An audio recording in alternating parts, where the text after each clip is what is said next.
안녕하세요. 사실과 의견입니다. 전 아직 스페인 여행 중이고요. 엊그제 바르셀로나 와서 좀잘 놀고 있습니다.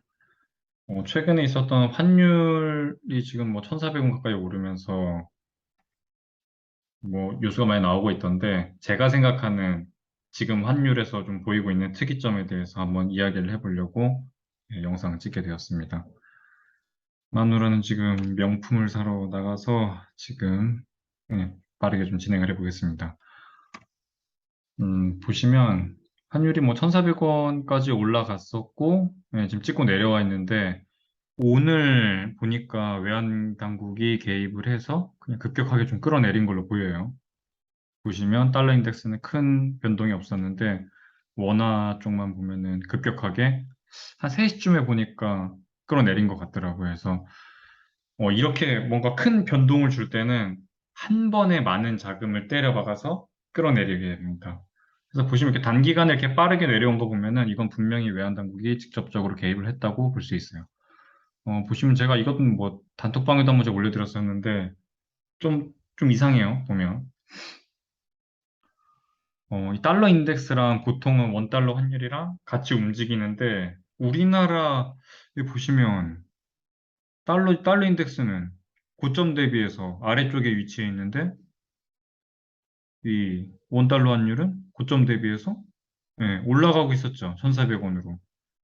달러 인덱스가 내려왔음에도 불구하고 원달러 환율은 그거 대비해서는 확실히 좀 오버슈팅하는 감이 있어요. 그래서 이게 우리나라만 이런지 아니면 다른 신흥국들의 화폐도 이런지 이걸 좀 확인할 필요가 있어서 제가 쭉 다 찾아봤는데 결론부터 말씀드리면 원화에 대해서만 유독 원화 평가 절하가 일어나고 있는 상황으로 보입니다.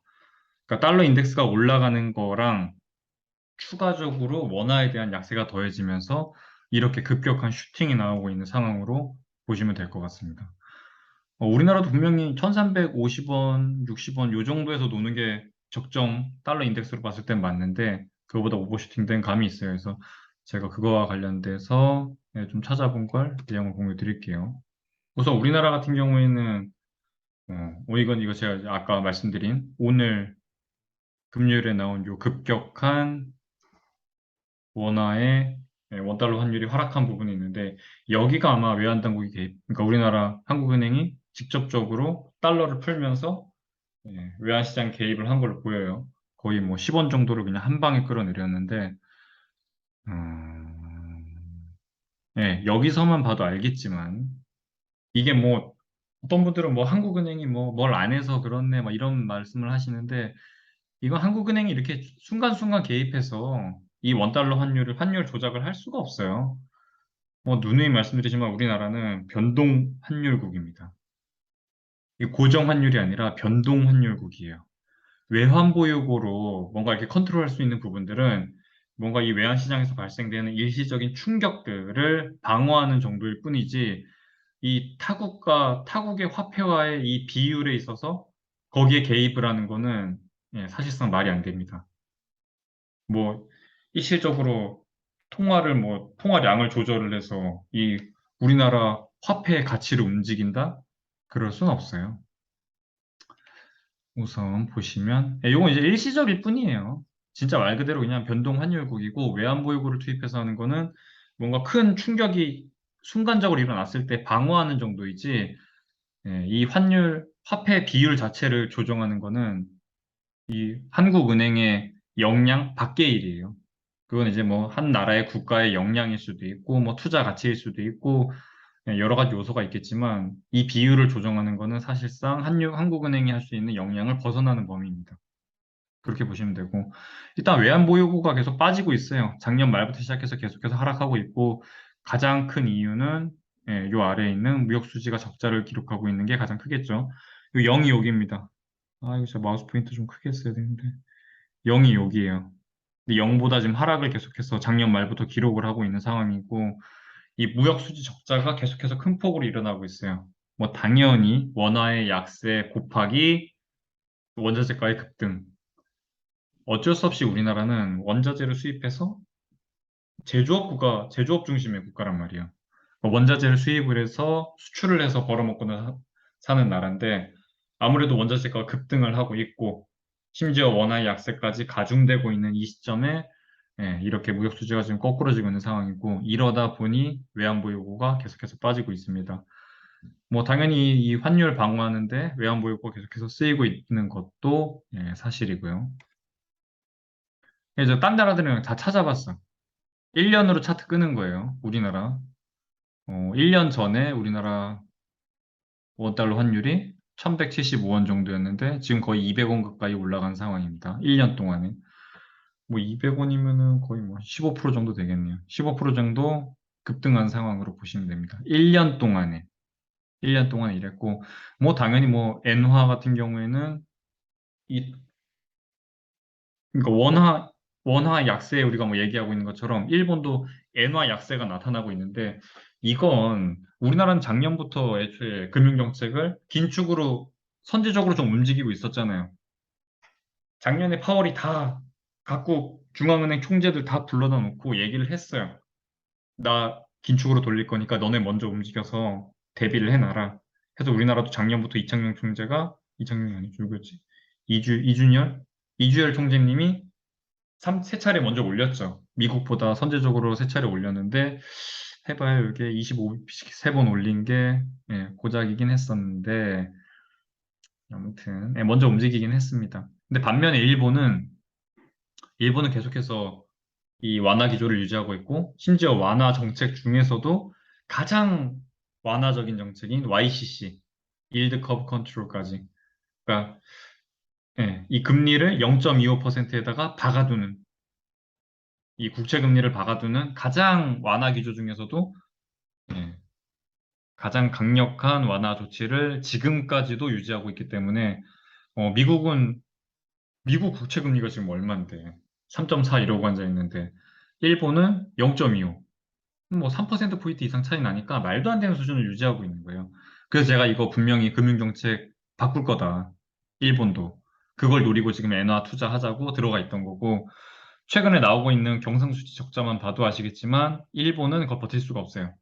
이게 지금 원자재 단이 엄청 이 인플레이션 때문에 비싼 거 곱하기, 왜냐면 일본도 결국에는 제조업 국가이기 때문에 원자재를 수입을 해서 제조를 해서 팔아야 되는 건데, 지금 이 원자재 가격이 급등한 상황에 엔화의 약세까지 곱하기가 되면서 경상수지 적자가 나타나고 있는데 버틸 수가 없어요. 엔화를 강세로 돌리긴 해야 될 거예요. 자기네 혼자 완화 정책을 하는 거는 예, 아무리 일본이 인플레이션이 낮은 상태를 보이고 있다고는 하지만 이미 2%를 넘어서 계속해서 상승하고 있는 추세고, 그러니까 인플레이션이 결국엔 돌릴 거예요. 이쪽도 일본도 버티지 못할 걸로 보고 있습니다. 그다음 이제 베트남. 베트남도 뭐 제조업에서 제조업 국가로 보는 게 맞죠. 1년 동안에 보면은 여기도 22,800동에서 23,600동. 한 800동 정도 오른 건데 크게 안 올랐죠? 보시면. 이거 나중에 한번 계산해 보세요. 근데 이거 뭐 그냥 이렇게 뭐 눈대중으로 봐도 얼마 안 오른 거죠. 우리나라 뭐 15% 정도 오른 거에 대비해서는 거의 변동이 없었다고 보는 게 맞고 뭐 태국 같은 경우에도 태국은 33바트에서 36바트. 그럼 한 10% 안짝인데 우리나라 15% 변동했으니까 여기 10% 훨씬 우리나라가 더 많이 변동을 했죠. 그다음에 이제 또 다른 나라들 보면은 이건 MSCI 이 신흥국 지수에 들어가 있는 인도, 뭐 브라질, 대만도 있는지 모르겠네. 대만도 있을 것 같은데. 대만 이런 화폐들 다 들고 온 거예요. 지금 인도도 보시면 74루피에서 79루피, 뭐 80루피라고 쳐도 6루피면은 10%안 되는 거죠. 우리나라 아까 말씀드렸지만 15%. 또 브라질은 똔똔이야 보면은. 요게 인베스팅닷컴이 좀 특이한 게 다른 나라들은 다 이 달러 대비 이 화폐에 대한 가치를 나타내는데 여기는 역수예요, 역수. 그래서 여기 아래로 향하면 자국의 화폐가 그러니까 이 브라질 헤아라가 문제가 생기는 걸로 그러니까 절하가 되는 걸로 보시면 되고 올라가면 오히려 헤아라의 가치가 올라간다고 보시면 됩니다. 근데 뭐 그런 얘기 할 것도 없이 지금 본이에요, 본. 1년 전이랑 대비를 했을 때 비교를 해보면 본이라고 보시면 됩니다. 이상하죠. 이 브라질을 제가 이거 다른 신흥국 화폐들이랑 다 비교를 하다가 브라질이 뭔가 특이점이 보여서 이거와 관련돼서 추가적으로 조금 더 생각을 한 게 있는데 그건 뒤쪽에서 제가 공유를 하도록 하겠습니다. 그리고 여기 대만도 보시면 대만도 28 대만 달러로 28달러에서 31달러면은 3달러 정도 증가한 건데 여기도 10% 아무튼 이상 증가하긴 했죠. 그러니까 여기도 약간 문제가 있는 것 같고 우리나라도 약간 문제가 있는 것 같은데 독보적으로 이 모든 신흥국 7개국 신흥국 이 엔화 빼면은 베트남, 태국, 브라질, 인도, 대만 뭐 이런 거 했을 때 우리나라만 유독 원화에 대한 평가절하가 일어나고 있는 상황인 거는 맞습니다. 단순히 이 뭐야 달러 인덱스에 의해서 신흥국들의 화폐가 움직였다라고 얘기하기에는 지금 보여드리는 것처럼 각국의 통화 움직임을 봤을 때 유독 원화에 대한 평가 절하가 심하게 일어나고 있다. 심지어 이거 1,400원이죠. 이거 외환당국이 오늘 개입해가지고 10원 정도 급격하게 떨군 상태로 마감이 됐으니까 이 모양인 건데 1,400원이라고 보면은 거의 200원 가까이 뭐 1,700, 1,175원에서 225원 뭐 거의 뭐 말도 안 되는 그냥 급등이 나오고 있는 상황입니다. 이게 이상한 게 방금 말씀드린 것처럼 브라질은 이게 똔똔이야. 그래서 이게 조금 우리나라에 대해서 왜 우리나라만 유독 원화 평가 절하가 일어나고 있는지랑 브라질은 왜 이게 똔똔인지 브라질도 신흥국이기도 하고 물론 좀 못 사는 같은 신흥국이라고 하기에는 이 국가도 다 결국에는 신용 평가 등급을 갖고 있는데 우리나라는 뭐 AA 말씀드렸지만 거의 미국에 버금갈 정도로 신흥국 주재 AA는 굉장히 높은 수준인데 높은 등급을 가지고 있는데 채권 금리는 높아서 신흥국 대비해서 높은 신용 등급을 가지고 있는데 국채 금리도 괜찮아. AA면 굉장히 높은 등급을 가지고 있기 때문에 그 국채 투자처로서는 우리나라가 굉장히 괜찮았어요, 원래. 근데 브라질은 신용 등급이 여긴 아마 투기 등급일 거예요.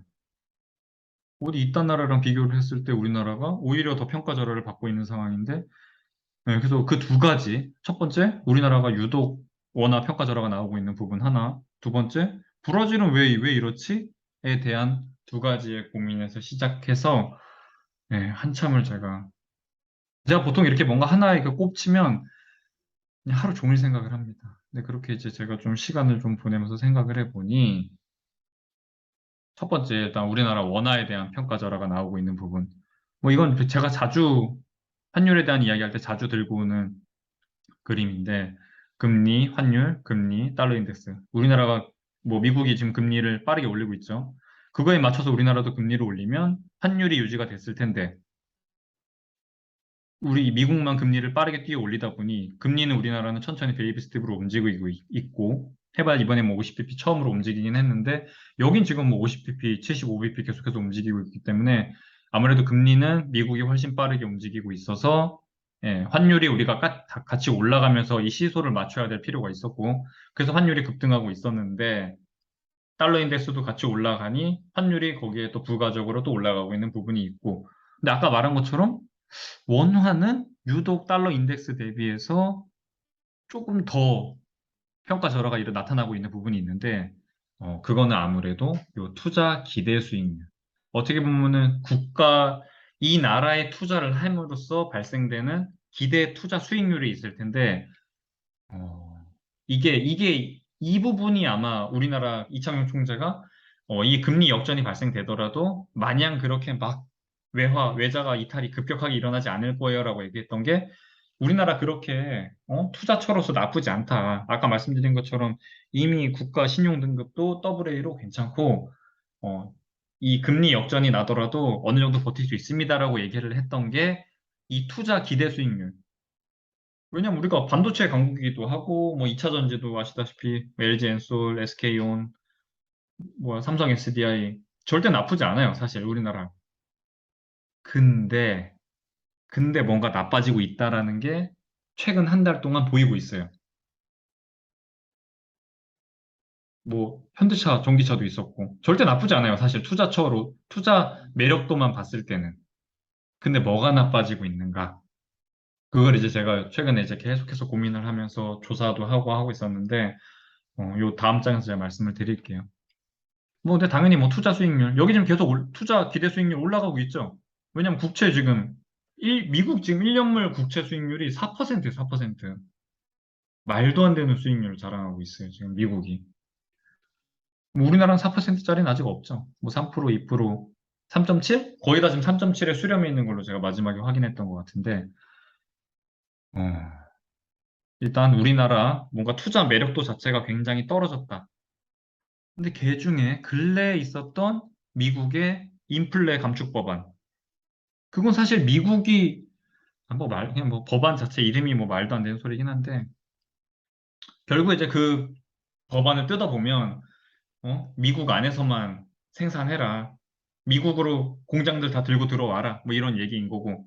안 그러면 전기차 보조금 지원해주지 않겠다. 중국 거 갖다 쓰면은, 그러니까 미국 우방국 외에 원자재를 갖다 쓰지 말라. 이런 얘기가 들어가 있는데, 미국 우방국 말고는 뭐겠어요. 결국에는 중국 원자재를 쓰지 말라는 얘기가 들어가 있는 거고, 이거 관련된 건 제가 영상을 올렸었죠. 중국은 미국에서 발생되고 있는 그 엄청난 통화 팽창을 오히려 1대1로라는 이름으로 저기 뭐야 뭐 중동아시아, 아프리카 이런 이 원자재 2차 전지 원자재와 관련된 곳에다가 다 투자해서 자국으로 들고 들어가면 인플레가 발생되기 때문에 이 미국에서 발생되고 있는 이 달러 수익을 전부 다 이 국외로 돌렸어요. 그러면서 이제 국내 인플레이션 발생을 억제했고 실제로 이제 그것 때문에 아프리카랑 저 중남미 뭐 중동아시아 그쪽에서 이제 다 투자를 하면서 이 원자재에 대한 독점을 많이 했죠. 실제로 진짜 중국이 어마어마하게 2차 전지에 들어가는 뭐 니켈, 코발트 이런 부분에 있어서 전 세계 시장에서 굉장히 많이 선점을 한 상태예요. 그런 상태에서 미국이 견제를 하기 위해서 미국 인플레 감축 법안을 발의를 했고 중국산 원자재를 못 쓰게 만드는 그런 조항을 다 덧붙여서 했는데 우리나라 입장에서는 그냥 미국이랑 중국이랑 싸우고 앉아 있는데 그 사이에서 껴서 일단 2차 전지에서 그 부분 일단 타격을 받았고 또 하나 있죠. 반도체 그 치포 동맹 우리나라, 대만 뭐 그런 거 이제 끌고 들어와라 미국으로. 결국에 이제 그것도 중국을 견제하기 위한 그 법안이었던 건데 그 법안도 결국에는 이제 우리나라에는 그냥 가만히 중국이랑 미국이랑 싸우고 앉아 있는데 그 사이에 껴서 타격을 받고 있는 상황으로 보시면 돼요. 근데 그런 두 가지 반도체 산업에 대한 견제 부분, 그다음에 이제 2차 전지 소재와 관련된 견제 부분, 요 두 가지가 엮이면서 우리나라에 대한 그 산업 투자 수익률 자체가 굉장히 반감되었어요. 그 치포 동맹 때문에 반도체 부분 부러졌지. 그다음에 이제 인플레 감축 법안 때문에 2차 전지 부분 이제 부러졌지. 네, 그래서 그 두 가지 부분이 이게 너무 안 좋아요. 심지어 현대차도 어떻게 보면 전기차인데 우리나라 현기차는 지금 전기차 생산을 미국에서 하고 있는 게 그게 뭐 제네시스 GV70 전기차인가? 그거 하나 있는 되게 조금 생산하고 있는 정도고 그냥 거의 없어요. 전기차는 대부분 이제 미국 외에서 생산을 하고 있는 상황이기 때문에 사실상 그 인플레 감축 법안에 굉장히 직접적인 타격을 받는다고 보시면 돼요. 그럼 뭐 현기차 빼고 반도체 삼성전자 빼고 하이닉스 반도체 빼고 뭐 이러고 나면 우리나라의 투자에 대한 매력도가 굉장히 반감되는 건 사실 미국에 최근에 있었던 그런 중국을 견제하기 위한 법안들 때문에 우리나라에 대한 투자 관감이 일어나는 건 있었다고 보여집니다. 그리고 이제 그거 외에 요건 이제 제가 그냥 근래에 있었던 걸 좀 생각을 해봤어요. 아까 말했던 이 브라질에 대한 이 각국 신흥국들의 이 화폐를 조사를 하다 보니 브라질에 대해서 뭔가 왜 유독 일본이랑 한국 이런 제조업 국가들이 지금 굉장히 부러지고 있는 상황이고 원자재단에 대한 이 브라질, 그다음 사우디아라비아 요런 데는 또 괜찮아 화폐 보면은. 그래서 요런 이제 눈에 띄는 증거들을 가지고 뭔가 이제 생각을 하다 보니 이렇게 이제 큰 그림으로 한번 좀 말씀을 드려볼게요. 아무래도 이 현대 경제 이 정책 자체가 금융 정책 자체가 시장 이 보이지 않는 손에 돌아가는 게 아니라 정부가 직접적으로 개입하는 방법으로 지금 좀 경제를 굴리고 있는 상황인데 보시면 코로나 때문에 경제가 일단 부러졌어요. 그런 상태에서 금융정책으로 완화 정책을 이제 펴게 되죠. 뭐 양적 완화도 하고, 뭐 직접적으로 국채도 매입하고, 회사채. 미국 같은 경우에는 진짜 막 부러져가는 회사채, 정크본드들도 다 매입하고, MBS도 매입하고, 일본 같은 경우에는 주식을 직접적으로 매입을 하기도 합니다. 그래서 아무튼 모든 국가가 완화 기조로 돌리면서 통화를 미친 듯이 풀었어요. 뭐 너나 할 것 없어요. 우리나라도 풀고, 유럽도 풀고, 미국도 풀고, 모든 나라가 이 완화 정책을 했을 때, 제가 이거를 시기를 이렇게 네 단계로 구분을 한 거예요. 완화 정책을 폈고, 인플레가 왔고, 긴축을 하고, 긴축으로 인해서 경기 침체가 발발되고, 이렇게 네 단계로 제가 구분을 했습니다. 각 단계에서 이런 나라들이 어떠한 영향을 받는지, 어디가 이득을 보고 어디가 손해를 보는지에 대해서 조금 제가 생각을 한 걸 정리를 한 거라고 보시면 됩니다. 1차적으로 선진국에서 일단 기축통화들에서 뭐 기축통화라고 해봐야 뭐 일단 미국에 달러가 있을 거고 유로화도 어느 정도 예, 기축통화 반열에 있다고 보면 되니까 유로화, 엔화 뭐 이런 거 이제 모든 나라가 이제 통화를 풀죠. 그럼 이런 선진국 미국이나 유럽 같은 경우에는 보통 소비를 담당합니다. 그래서 아무래도 이 통화를 미친 듯이 찍어내면서 시니어리티 효과를 노렸고 소비가 늘다 보니 우리나라 같은 제조업 국가들도 당연히 좋죠. 소비 시장이 커지다 보니 생산을 담당하고 있는 제조업 국가들도 예, 많이 생산해서 많이 파니까 경제가 좋았고, 원료단에서도 제조업 국가들에서 많이 소비를 하니까 원자재도 굉장히 많이 팔렸고, 해서 이 완화 기조일 때는 너도 나도 다 좋아요. 뭐 원자재 단에서도 좋고, 제조업 단에서도 좋고, 소비 단에서도 좋고, 얘네는 이제 이 기축통화라는 지위를 이용해서 시니어리티 효과를 노린 거죠. 다음에 인플레이션이 왔어요. 인플레이션이 왔을 때는 원자재가 급등을 하다 보니 이런 중남미 국가들이나 사우디아라비아, 뭐 아시다시피 유가 같은 경우에는 뭐, 뭐 말도 안 되게 뭐 물론 저기 뭐 러시아 전쟁이 있기도 했지만 그게 아니었어도 원자재 단은 진작부터도 올라가고 있는 상황이었어요. 자꾸 그 뭐 러시아 그 전쟁을 들고 오는 분들이 있는데 그게 아니었어도 그거 3월에 발발했는데 3월 아니었어도 진작부터 2월 말에 러시아 전쟁이 나왔는데 그거 아니었어도 이 원자재 단에서의 인플레이션은 나오고 있는 상황이었어요. 그거 아니었어도. 아무튼 이렇게 화폐를 많이 풀었고, 인플레이션 다음 단계로 넘어가는데, 인플레이션이 오면 당연히 이 소비 국가에서는 예, 이 최종 생산된 소비자 물가가 계속해서 올라가다 보니 국민들이 안 좋죠. 그래서 이건 안 좋고, 소비단에서도 안 좋고, 생산단에서는 왜 안 좋냐면 원자재가 급등을 하다 보니 이 비싼 원자재를 가지고 생산을 해서 계속해서 전가를 시켜야 되는데 아무래도 중간 단계에서 이 제조업 국가 같은 경우에는 예, 조금 손실이 나겠죠. 전부 다 전가를 할 수가 없을 테니. 그래서 인플레이션 단계에서는 예, 제조업 국가가 딱히 좋진 않아요. 소비 국가는 그럼 좋은가? 소비 국가도 딱히 좋진 않죠. 원자재 단에서 인플레 발생하고 이 생산 단에서도 인플레가 발생되기 때문에 이 두 가지가 합성이 되면서 예, 지금의 이 미친 듯한 인플레이션이 발생되면서 이 유럽이든 미국이든 둘 다 좋지 않죠.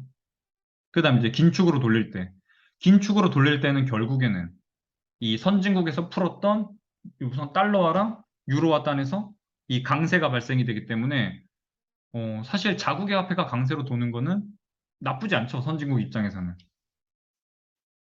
문제는 지금 이 환율에 대한 얘기를 하고 있는 것처럼 이 뭐 위안화도 약세로 돌고 원화도 약세로 돌고 엔화도 약세로 돌고 자국의 화폐가 안 좋아지는 게 이 제조업 국가들 같은 경우에는 자국 화폐의 가치도 떨어지다 보면은 이 원자재를 결국에는 사서 제조를 해야 되는데 양방으로 맞는 거죠. 제가 맨날 말씀드리는 우리나라 같은 경우 원화를 가지고 달러를 사서 사우디에 가가지고 이 유가를 원유를 사와야 되는데 이 양방으로 맞는 거죠.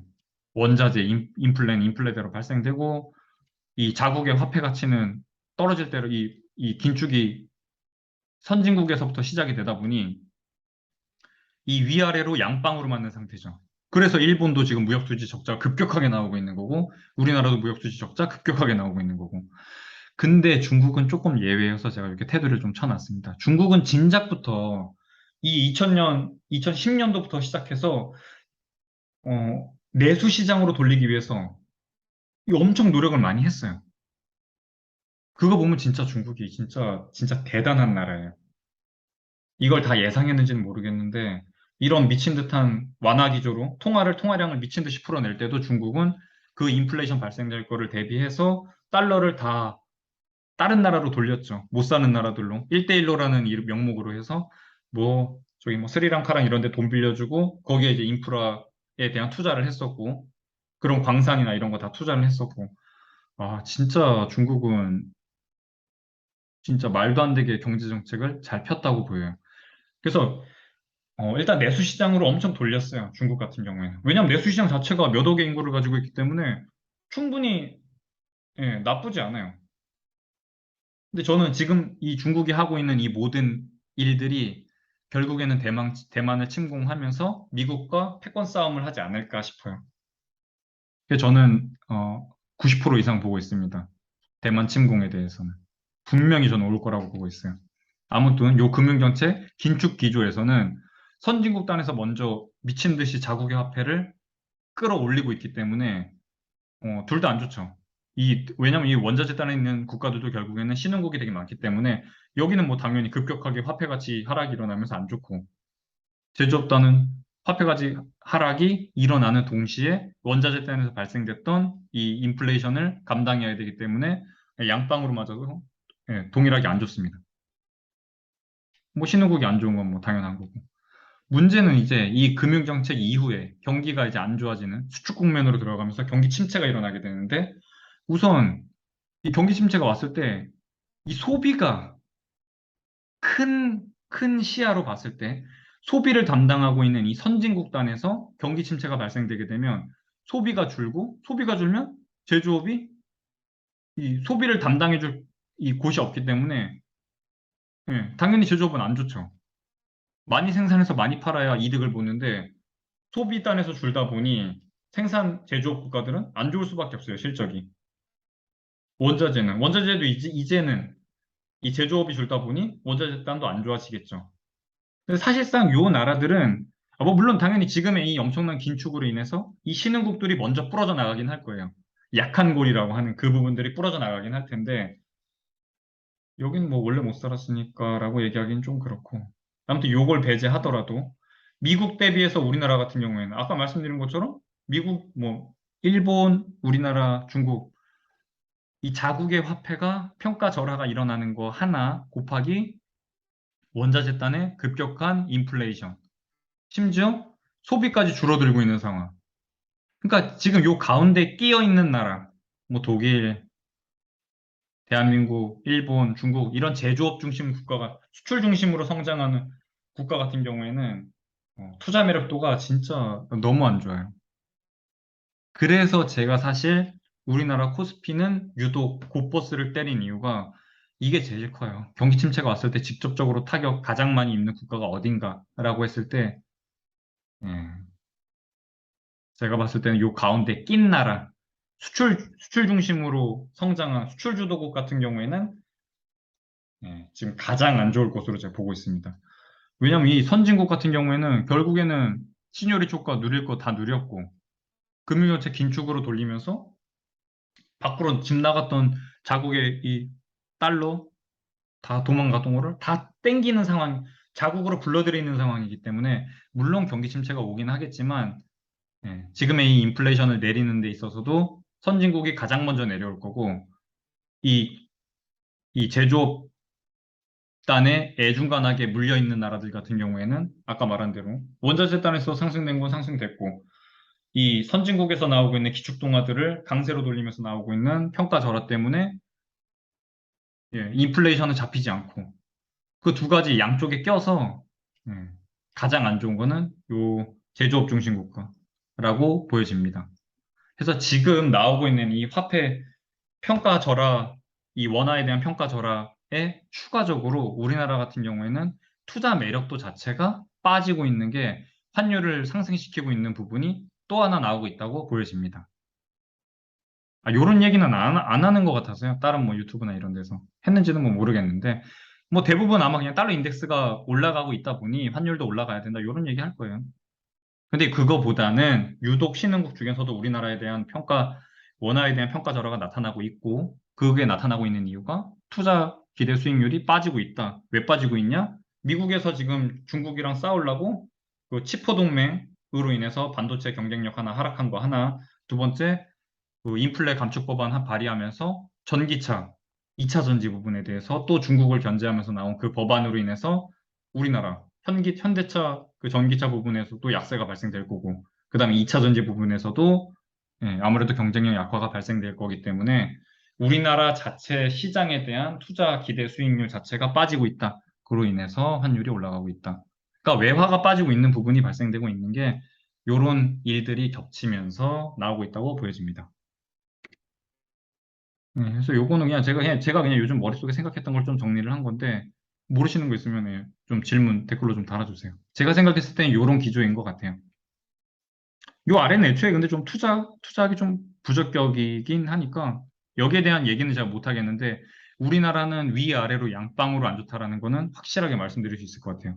뭐 일본도 다름없고 우리나라도 다름없고 독일도 다름없고, 생산자 제조 물가는 생산자 제조 물가대로 아래에서 치고 올라오고 있고, 소비가 줄고 소비를 담당하고 있는 선진국들에서 통화를 절상을 하면서 발생되는, 그 양쪽에서 끼어서, 그래서 지금 요 일본이나 한국이나 중국 같은 경우에는 투자 매력도가 굉장히 떨어졌다라고 보여집니다. 요거는, 뭐 결론은 아무튼 경기 침체는 온다. 무조건 온다. 제가 이거 7월 21일에 올렸던 경기 침체 관련된 얘기인데, 예, 옵니다. 뭐 오지 않을 수도 있지 않나요? 뭐 그런 거 없어요. 옵니다. 한두 달만 지나도 아마 대부분의 유튜버들이 경기 침체 얘기하고 있을 거예요. 미리미리 움직여야죠. 미리미리. 저 같은 경우에 이미 투자가 끝났죠. 시라 인버스 쪽에 들어가 있고, 특히 우리나라 같은 경우에는 고퍼스로 들어가 있다. 이상입니다. 결론이 좀 이상한가? 아무튼 워낙 약세에 대한 이야기를 오늘 좀 여러분이랑 좀 나누고 싶었어요. 제가 최근에 생각하고 있던 요런 로직들이라던가. 여러분들 또 뭐 다른 뭐 의견 있거나 다른 유튜버가 뭐 어떤 얘기를 했다. 그런 거 있으면은 같이 의견 나누면 좋겠습니다. 그리고 이 단톡방 얘기가 되게 많은데, 단톡방 저기 원래 300명 제가 같이 하고 계신 분들은, 제가 이거 1년 전에 이거 처음 시작할 때 같이 했던 분들이라 뭐, 물론 뭐 후원을 올해 들어와가지고 좀 받고 있긴 한데, 후원도 많이 안 주세요. 해봐야 한 50분이 그냥 돌아가면서 저한테 주시는 거고, 나머지 250분은 저한테 딱히 그런 후원도 없었어요. 근데 제가 저렇게 운영하고 있는 거는 그냥 고마워가지고, 제 초기 멤버여가지고, 제가 이렇게 성장할 수 있는 초기 멤버여서 그냥 그렇게 단톡방을 운영하고 있는 거긴 한데, 예, 뭐돈 받고 가입하고 막 그런 거 아니에요. 후원 안 한다고 제가 뭐라고 하지도 않고. 그래서 그거는 제가 이게 혼자 하고 있다 보니까 단톡방 인원을 막 늘리는 게 좀 부담스러워요. 그거는 제가 좀 생각을 해볼게요. 단톡방 관련해가지고는. 오늘 이상입니다.